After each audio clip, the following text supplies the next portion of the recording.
क्या कारण है कि लव मैरिज होने के बाद भी शादी टूट जा रही है? क्यों ये टूट जाती है शादी? क्या लव मैरिज बुरा है? क्या इंसान को लव मैरिज नहीं करना चाहिए? क्या अरेंज मैरिज ही सही है?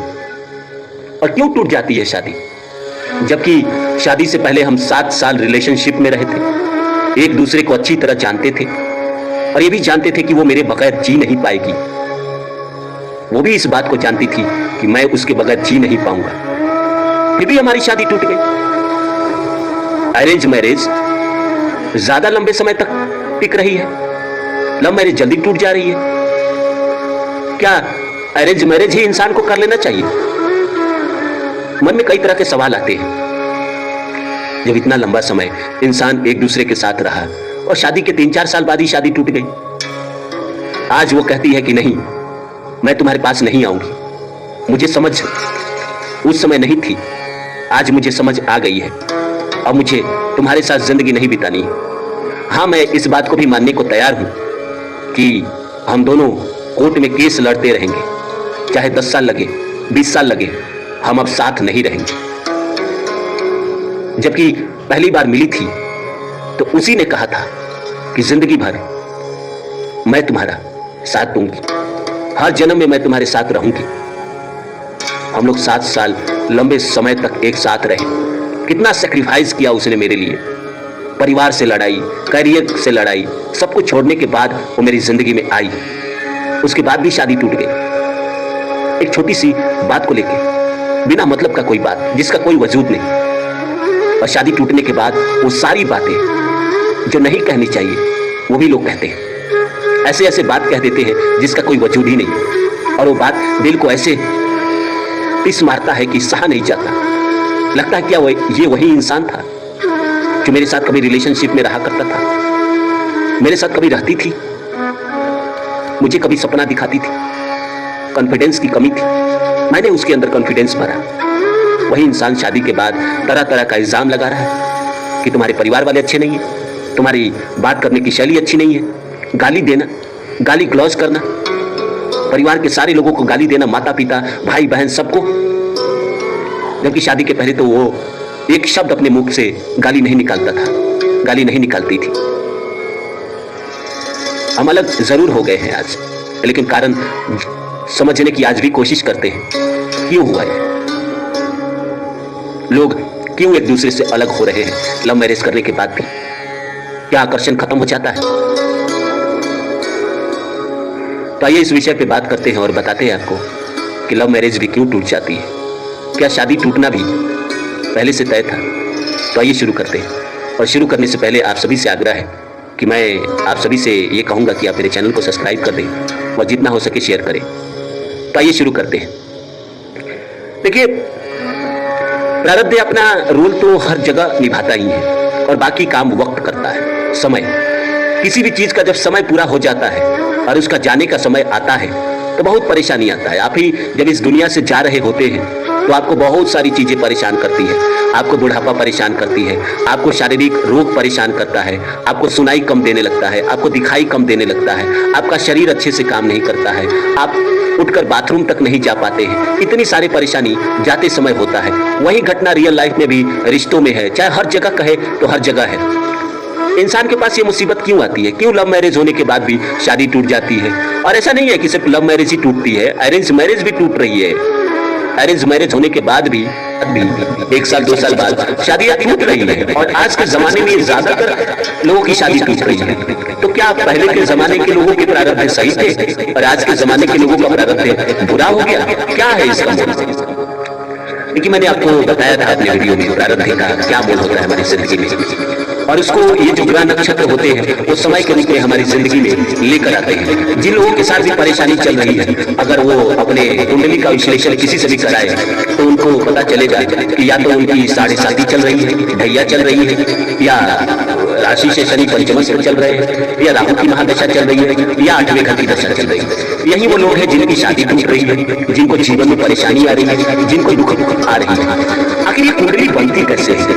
ये कुंडली उस दिन हमने जन्म लिया और ये ग्रह नक्षत्र जिस हिसाब से बैठ गए, तो क्या ग्रह नक्षत्र मेरे दुश्मन थे कि उन्होंने गलत घर में बैठने का निर्णय ले लिया, या हम गलत दिन पैदा हो गए?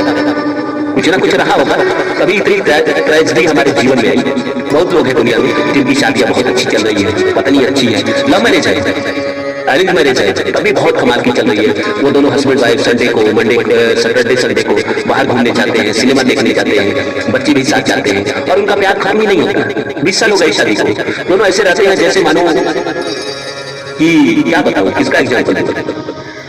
दुनिया में बहुत कम लोग हुए हैं बड़े लोग जिनका एग्जाम्पल दे, लेकिन दोनों की शादी देखकर दुनिया दंग रह जाती है। दोनों का साथ देखते हैं, दोनों का प्यार देखते हैं। कुछ लोग ऐसे होते हैं कि शादी के 20 साल 25 साल बाद भी बॉयफ्रेंड गर्लफ्रेंड की तरह हाथ में हाथ मिलाकर समुद्र किनारे घूमते हैं, सिनेमा देखने जाते हैं। ये लोग प्रारब्ध से अपना प्यार नसीब लेकर आते हैं। क्या इनके जीवन में बुरा समय नहीं आता? बुरा समय आता है, लेकिन उनका प्रारब्ध इस बात को अलाउ नहीं करता कि दोनों अलग हो, दोनों में तू मैं होती है। और जिनकी कुंडली में अलग होने का योग है, आम दिनों में तू मैं बहुत होती है, जो अलग होने का योग आता है, प्रकृति जब वो समय आपके जीवन में लेकर आती है तो आप उस समय अलग हो जाते हैं। और ये सारा खेल प्रारब्ध का है, प्रारब्ध से, पेंडिंग कर्मा से ये सारा खेल है। पिछले जन्म में आपके जो भी साथी रहे उनके साथ आपके व्यवहार अच्छे नहीं रहे, या जो इंसान अभी आपके जीवन में आया है उसका कुछ दिन तक तो व्यवहार बहुत अच्छा रहा, लेकिन बाद में वही व्यवहार बदल गया। इसीलिए क्योंकि प्रारब्ध में किसी जन्म का कोई कर्ज था उस इंसान का आपके जीवन में, इसीलिए इस जीवन में वो आपके साथ आया तो जरूर, रहा तो जरूर, लेकिन जैसे उसका समय आया उसने अपना पेंडिंग करना पूरा कर लिया तो आपके जीवन से जाने को तैयार हो गया, और जाने के लिए वो कह रहा है। लेकिन ये सामाजिक बंधन है। यहाँ हम हिंदुस्तान में कल्चर में रहते हैं, पति पत्नी मतलब जीवन भर साथ, तो अब उसका तो जीवन भर पेंडिंग कर्मा है नहीं आपके साथ, तो वो जाते समय आपको बहुत दुख देती है, तकलीफ देती है, और आप मानसिक परेशानी में रहते हैं। और जिन लोगों की शादी टूट जाती है उनका क्या, उनका यही है मामला कि उस इंसान के साथ आपके रिलेशन नहीं थे हमेशा के लिए, और पेंडिंग कर्मा के कुछ दिन किसी जन्म में आपने रुलाया है, इस जन्म में आपको 2 साल 1 साल 1.5 साल 3 साल के बाद ही वो रुलाना शुरू कर देता है। दुनिया में कई ऐसे लोग होते हैं जिनका आप देखें तो शादी हुई, एक बच्चे हुए, पति मर गए, बच्चा जब 10 साल 8 साल 15 साल 20 साल का बच्चा मर गया। इनका क्या है, इनका कौन सा प्रारब्ध है?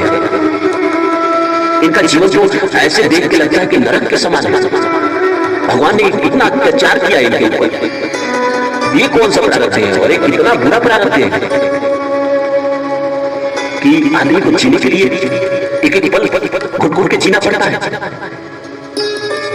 किसी का आपकी जिंदगी से चला जाना, शादी का टूट जाना उतना दुख और उतना तकलीफ नहीं देता है जितना शादी होते ही आपका हस्बैंड मर जाए, आपकी पत्नी मर जाए, और 10 साल 5 साल 15 साल 20 साल बाद आपका बेटा, आपकी बेटी। महाभारत काल में ये बात भगवान कृष्ण अर्जुन को कहते हैं कि अगर पिता के रहते या माता के रहते उसका बच्चा मर जाता है तो इंसान को मानना चाहिए कि ये कोई उसका बहुत बड़ा पेंडिंग कर्मा था जो उसे चुकाना था, और इसने चुकाया, और इसके लिए उसको बहुत गलाने की जरूरत नहीं है, क्योंकि उस इंसान का पेंडिंग कर्मा उतने ही दिन का था उसकी जिंदगी में। लेकिन हम मनुष्य हम इस बात को नहीं समझ पाते। हम कहाँ गीता पढ़ने के लिए पढ़ लेते हैं, कुरान पढ़ने के लिए पढ़ लेते हैं, लेकिन हम इस बात को कहाँ समझने को तैयार रहते हैं कि कोई इंसान हमारी जिंदगी से क्यों चला गया। हमारी शादी टूट गई तो आखिर टूटी क्यों? हम पिछले जन्म उसके पीछे के जन्म को मानने को तैयार ही नहीं होते। हमको तो लगता है बस इस जीवन में हमारा सब कुछ रहे, बाकियों का अच्छा रहे या न रहे, लेकिन आपके भी प्रारब्ध है, आपके भी पेंडिंग कर्मा है, उसी आधार पर ये सब कुछ होता है। वो इंसान जो आपके जीवन में आया, प्यार बन गया, आपकी शादी भी हो गई, लेकिन 1 2 साल 3 साल बाद अगर वो चला गया तो पेंडिंग कर्मा उतने ही दिन का था। अगर आप शादी पहले ही साल कर लेते तो शादी 12 साल चलती, लेकिन 7 साल आप रिलेशनशिप में रहे और शादी के बाद 5 साल बाद शादी टूटी, तो ये 12 साल का उसका पेंडिंग कर्मा था आपके जीवन में। वो शादी नहीं करते तो 12 साल बाद खुद ब खुद चली जाती बिना शादी के। जितने दिन का पेंडिंग कर्मा है, अब शादी करे या ना करे वो जाएगा आपके जीवन से। और किसी किसी का एकदम निर्णायक होता है कि आज शादी हुई और कल ही रिश्ता खटपट शुरू हो गया, उसका पेंडिंग कर्मा था ही नहीं, फिर क्यों था? उसके जीवन में दुख था उस इंसान के जरिए, इसीलिए उस इंसान से उसकी शादी करेगा। 2-3 साल का दुख खत्म होगा, उसके बाद उसका पेंटिंग करना खत्म होगा, उसके जीवन में नया इंसान आ जाएगा जिसके साथ वो पूरी जिंदगी बिताएगा। उम्मीद करता हूँ मेरी बातें आप लोगों को अच्छी लगी होगी। फिर मिलता हूँ किसी और वीडियो में, तब तक के लिए नमस्कार। और हाँ, मेरे चैनल को सब्सक्राइब कर दीजिएगा और जितना हो सके शेयर करिए।